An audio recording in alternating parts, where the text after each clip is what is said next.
ब्रह्मर्षि गौतम पधार रहे हैं।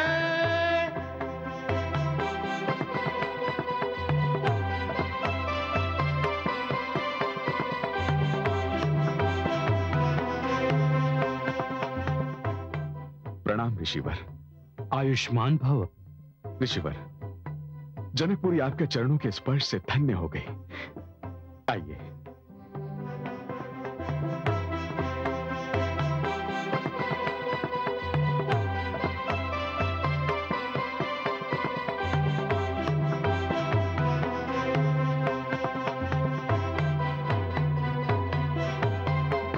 पधारिए।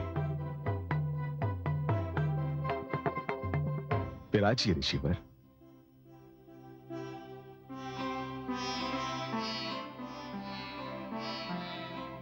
महाराज, आपकी वो भूकन्या कहां है जिसकी संसार में धूम मची हुई है? ऋषिवर, वो भूकन्या तो अब जनक दुलारी बन चुकी है। मेरी आंखों की पुतली, मेरे मन का चैन बन चुकी है।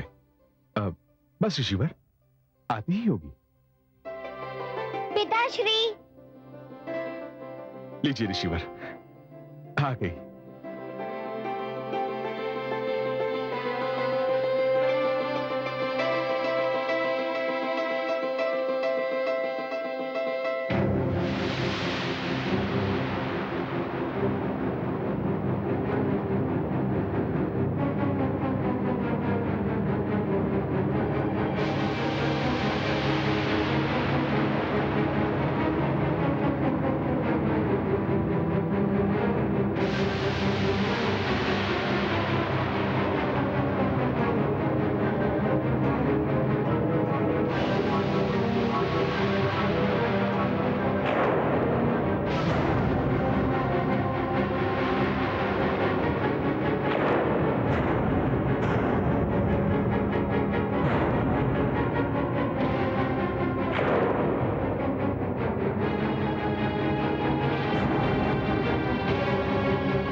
ये क्या पुत्री, तुमने ऋषिवर को पहचाना नहीं?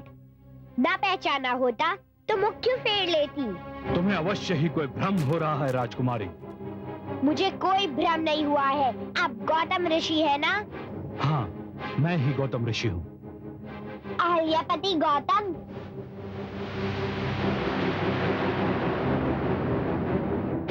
वही ऋषि गौतम ना, जिन्होंने अपनी देवी समान पत्नी को श्राप देकर पत्थर में बदल दिया था।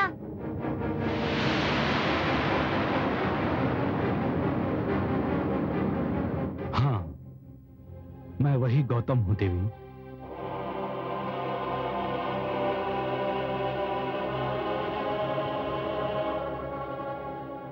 पुत्री, पुत्री ये मत भूलो कि ऋषिवर का समस्त संसार आदर करता है। करता होगा, परंतु मैं नहीं करूंगी। जिसने अपनी उस पत्नी पर अन्याय किया, जो पवित्र थी, पतिव्रता थी, चरित्रवती थी, मैं उसका आदर कैसे कर सकती हूँ? हे ऋषिवर, मैं आपसे पूछती हूँ, क्या आप वास्तव में देवी अहल्या को दोषी समझते हैं?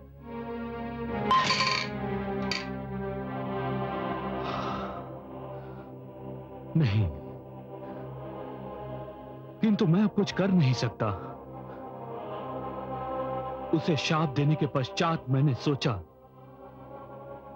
कि शाप तो मैंने उसे दिया था, किंतु उसका लक्ष्य मैं स्वयं बन गया। क्योंकि उस शाप को मैं लौटा नहीं सकता था। मेरा जीवन दुख और अकेलेपन की अग्नि में जलता रहा।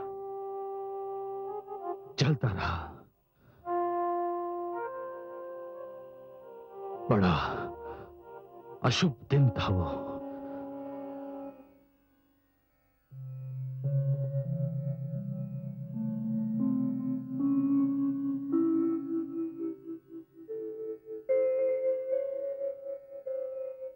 स्वामी,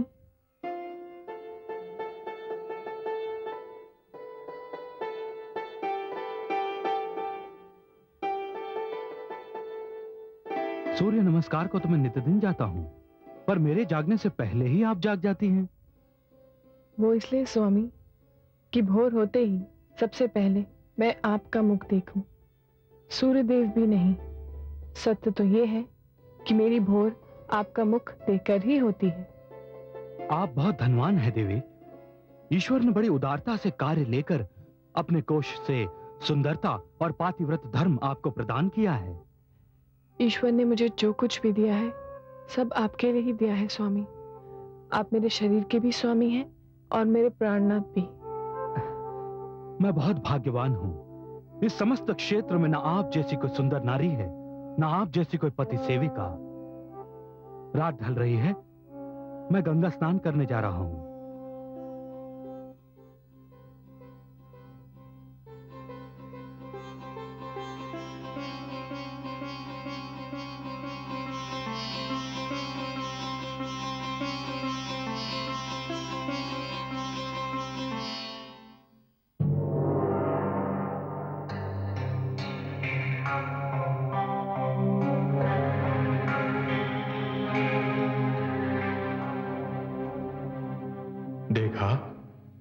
देखा आपने चंद्रदेव, कितनी सुंदर नारी है अहल्या,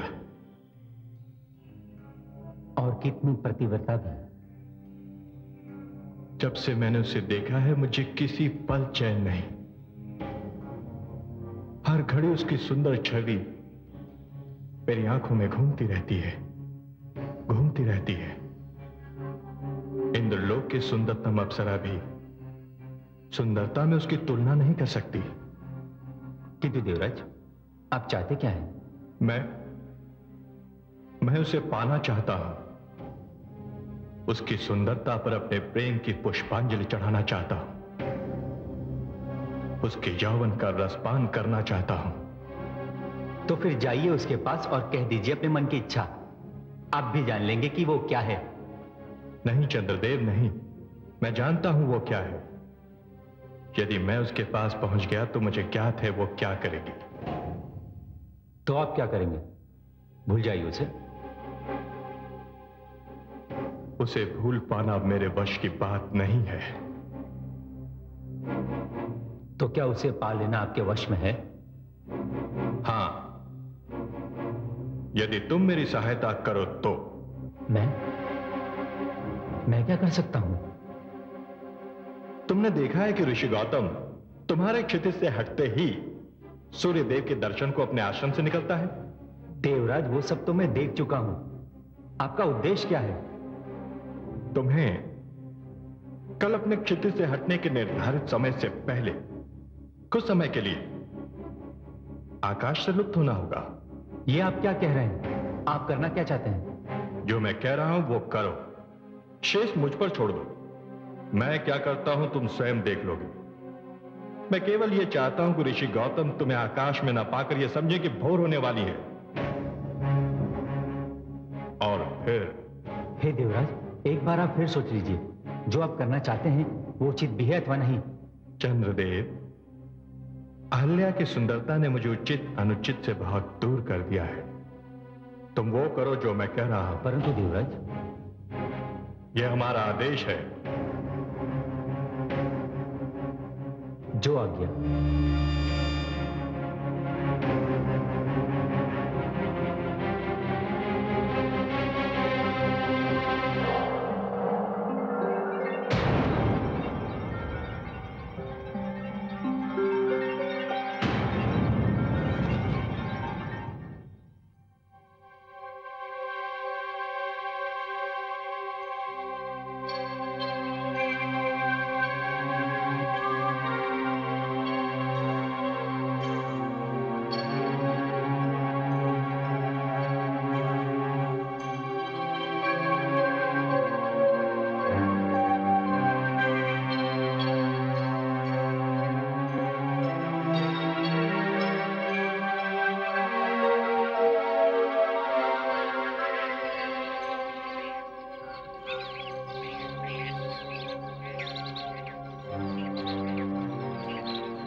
ये क्या, भोर हो गई और आज मेरी आंख नहीं खुल पाई? मुझे भी आश्चर्य है स्वामी, आज रात इतनी शीघ्र कैसे ढल गई। मैं अभी आती हूँ।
स्वामी, आप आज इतना शीघ्र लौट आए? क्या आप सूर्य नमस्कार के बिना ही लौट आए? हाँ। क्यों? स्वामी बताइए ना, आप इतना शीघ्र क्यों लौट आए?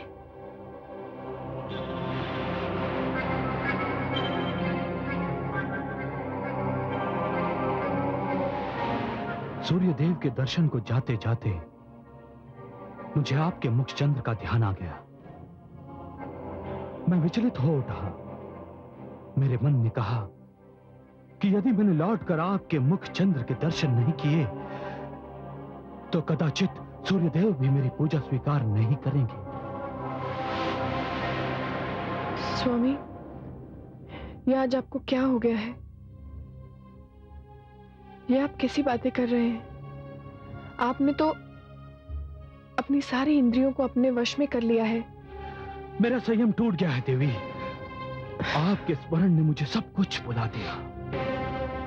आपकी सुंदरता, आपके यौवन ने मुझे सब कुछ भुला दिया।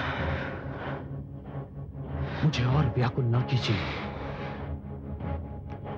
अपने अधरों की मदिरा से मेरी प्यास बुझा दीजिए।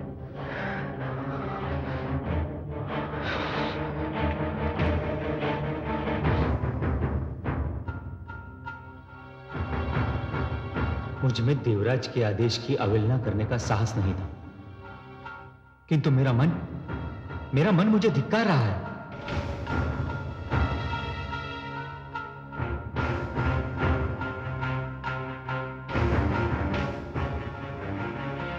बहुत समय बीत गया है, अब मुझे लौटना होगा।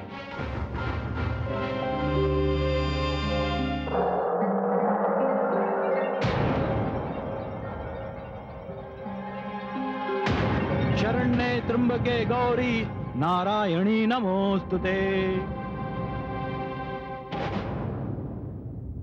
अरे ये क्या, चंद्रदेव?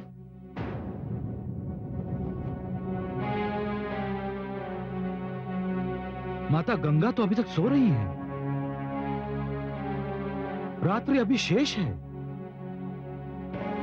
परंतु ये चंद्रदेव कहां लुप्त हो गए थे? अभी तो सूर्योदय में विलंब है। मुझे आश्रम लौट जाना चाहिए।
ये कौन है?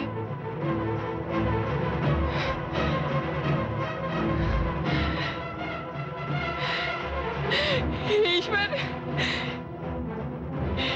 ये क्या हो रहा है?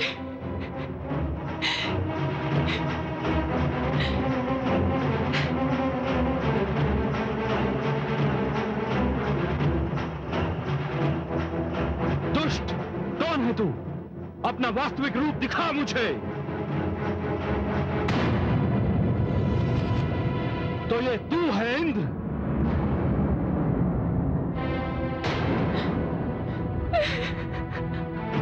ये जघन्य पाप तूने किया है। जाओ, मैं तुझे शाप देता हूं कि जिस वास्ता ने तुझे ये पाप करने पर विवश किया था, तू आज के उपरांत उसके योग्य ही नहीं रहेगा। दूर हो जा मेरे सामने से, दूर हो जा।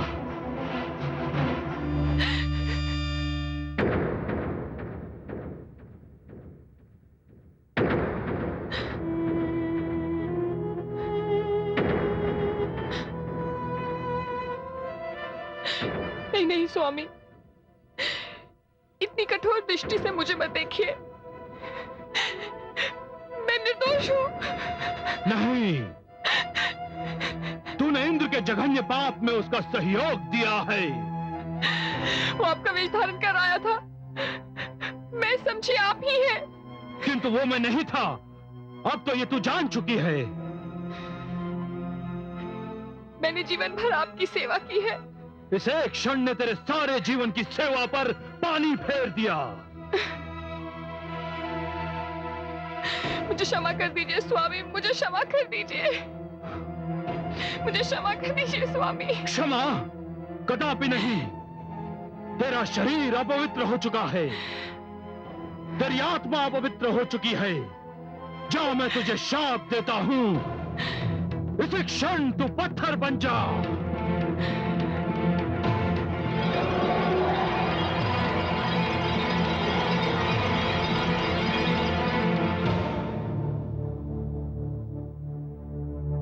और फिर मैंने वो आश्रम छोड़ दिया,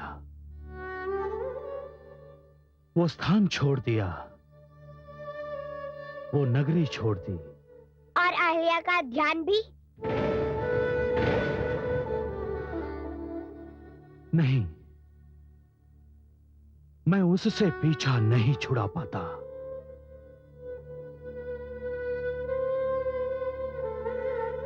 मैं आपसे एक प्रश्न पूछती हूँ ऋषिवर। ये जानते हुए कि देवी अहिल्या के साथ छल हुआ था, इंद्र ने उन्हें भ्रम में डाल दिया था, सारा दोष देवराज का था, देवी अहिल्या निर्दोष थी, आपने उन्हें शाप क्यों दिया? मेरे पास इसका कोई उत्तर नहीं है राजकुमारी। मेरे पास है। आपने ऐसा इसलिए किया क्योंकि वे नारी थी। पुरुष समझता है नारी का कोई अस्तित्व नहीं, कोई सम्मान नहीं, वो दासी है, उसका कार्य सिर झुका के पुरुषों की आज्ञा का पालन करना है। पुरुष कुछ भी करे, वो स्वच्छंद है। स्त्री भूल कर भी कोई भूल कर बैठे तो उसे दंडित किया जाना चाहिए। मैं सत्य कह रही हूँ ना ऋषिवर? मेरे पास इसका कोई उत्तर नहीं है राजकुमारी। मैं कुछ नहीं कह सकता, मैं कुछ नहीं कह सकता। तो ऐसे व्यक्ति को ना मैं गुरु मान सकती हूँ, ना उसका आदर कर सकती हूँ। पुत्री सीता,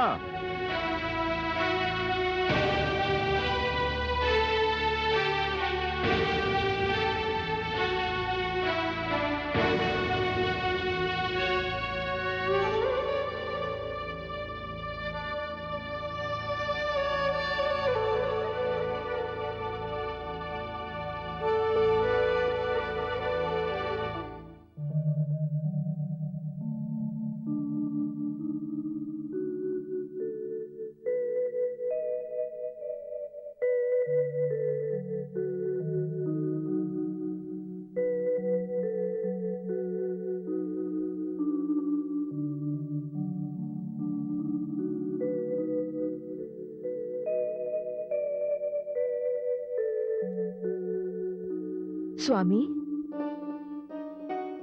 अभी अभी तो भोर हुई है, आप कहां से आ रहे हैं? क्या सूर्य नमस्कार के लिए गए थे? नहीं, सूर्य नमस्कार के लिए नहीं प्रिय, अपने चांद के दर्शन के लिए गया था। चांद के दर्शन को? ओह, तो ये कहिए आप पुत्र राम से मिलकर आ रहे हैं। उससे तो आप किसी भी समय मिल सकते हैं। इतनी प्रातःकालीन घड़ी में जाने की क्या आवश्यकता थी? नहीं प्रिय, मैं उस समय नहीं जाना चाहता जब उसकी शिक्षा का समय हो, उसका ध्यान बटेगा। मैं ऐसे समय जाता हूं जब उसे मेरे आने की सूचना भी नहीं होती, और मैं चुपके से उसे देखकर लौट आता हूं। आप अकारण इतने व्याकुल रहते हैं। ऋषि वशिष्ठ का आश्रम अयोध्या ही में है। हमारा पुत्र हमसे है ही कितना दूर। राम से मुझे इतनी सी दूरी भी सहन नहीं होती प्रिय। उसे एक दिन न देखूं तो मेरे प्राण पर बनाती है। उससे ये छोटा सा वियोग भी मेरे लिए असहनीय है।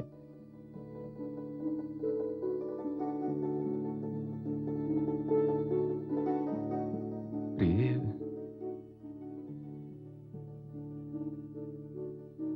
मुझे इस वियोग शब्द से बड़ा भय लगता है।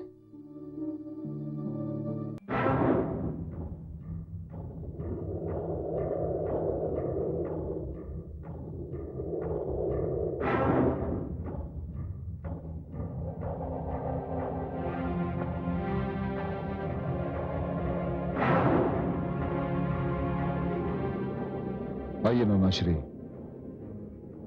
आओ पुत्रों, मैं तुम्हारी ही प्रतीक्षा कर रहा था। मैं आप सबसे एक परामर्श करना चाहता हूं। तुम्हें हमसे किस विषय में परामर्श चाहिए वत्स? नानाश्री, मैंने देवलोक पर असुरों की विजय पताका फहरा दी और देवताओं को बता दिया कि मैं रावण हूं। और अब मैं मानव लोक को भी बताना चाहता हूं कि मैं रावण हूं। मैं रावण हूं नानाश्री, रावण। पिताश्री, यदि कुछ दिन युद्ध ना हो तो हम तो जीवन से उबने लगते हैं। हमें आज्ञा दीजिए पिताश्री कि हमें मानव लोक पर कब आक्रमण करना है। मैं तो चाहता हूं कि इस शुभ कार्य में तनिक भी विलंब ना हो। मैं तुम्हें त्रिलोक विजेता के रूप में देखना चाहता हूं। मेरी कामना है कि तीनों लोक तुम्हारे पैरों तले हों और तीनों लोकों पर असुर संस्कृति की भव्य पताका फहरा रही हो। किंतु आयु और अनुभव कहते हैं कि सोचा समझा विलंब बिन सोची समझी शीघ्रता से अधिक उत्तम होता है।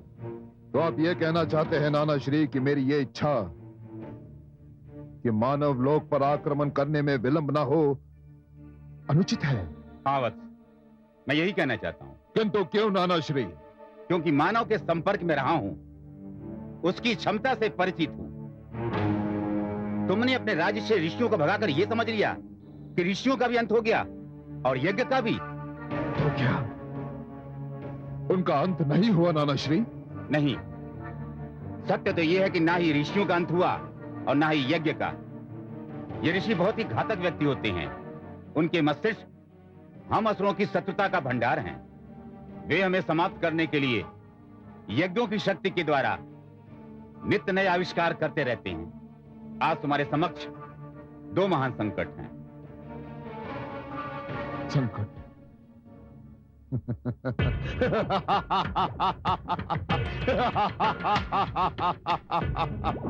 मेरे लिए संकट? लंकापति रावण के लिए, स्वर्गाधिपति रावण के लिए? नाना श्री, मैं स्वयं संकट हूं। कदाचित तुम अयोध्या के राजा दशरथ को भूल गए।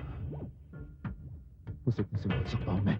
उसे कैसे भूल सकता हूं मैं नाना श्री? उसे कैसे भूल सकता हूं मैं? मुझे उससे अपनी पराजय का प्रतिशोध लेना है और यह प्रतिशोध मैं लूंगा। अब तो मेरी शक्ति दुगनी हो गई है नाना श्री, क्योंकि मेरे पास 2 योद्धा पुत्र हैं। तुम्हारे 2 पुत्र हैं तो दशरथ के भी 4 पुत्र हैं। वे चारों भी महान योद्धा बनने की तैयारी कर रहे हैं। विशेषकर राम। राम तो तुम्हारे लिए महान संकट सिद्ध हो सकता है।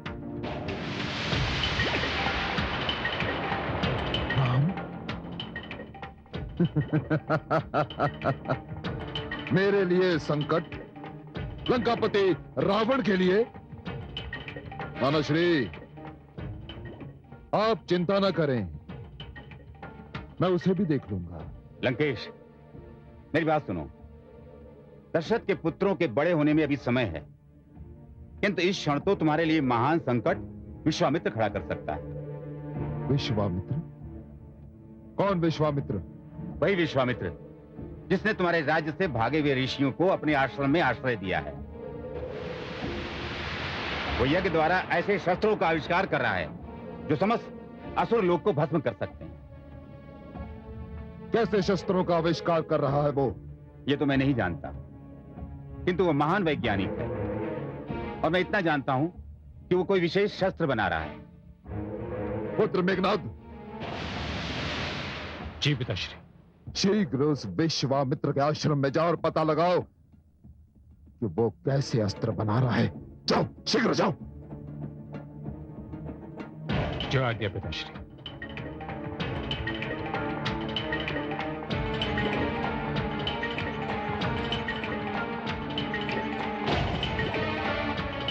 विश्वामित्र।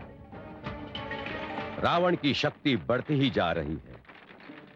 उसने देवलोक पर विजय पा ली है, देवताओं को बंदी बना लिया है। मैं जानता हूं और आप सभी जानते हैं कि उसका अगला पग मानव लोक की ओर होगा।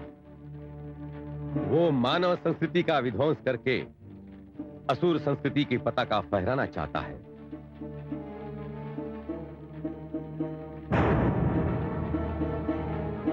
उसने यज्ञ बंद कराने का प्रयास किया है, क्योंकि यज्ञ की शक्ति से वो भलीभांति परिचित है। उसके साथ मेघनाद और अक्ष कुमार जैसे योद्धा हैं। उसे परास्त करना इतना सरल नहीं। इसलिए हे उपस्थित सज्जनों, मैंने इस यज्ञ द्वारा ऐसे शस्त्र का आविष्कार करने की योजना बनाई है जो रावण की विशाल शक्ति को चुनौती दे सके। आज मैं आपको अपना एक आविष्कार दिखाना चाहता हूं।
ये तो साधारण सा धनुष दिखाई दे रहा है।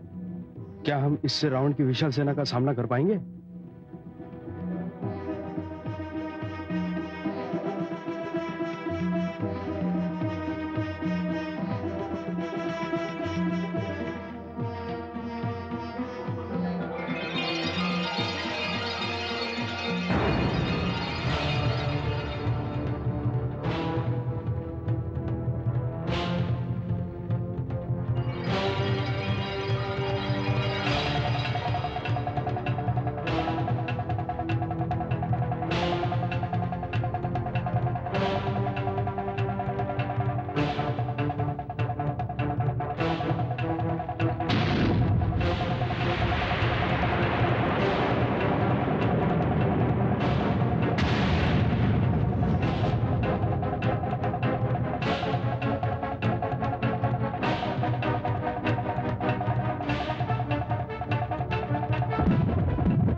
इस शस्त्र का गुण यह है कि ये शत्रु की सेना के अधिकांश को नष्ट कर सकता है।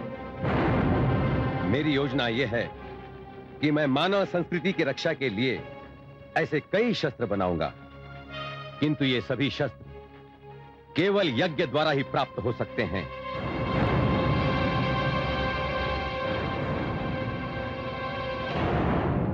इसलिए हमें प्रतिदिन यज्ञ करना होगा।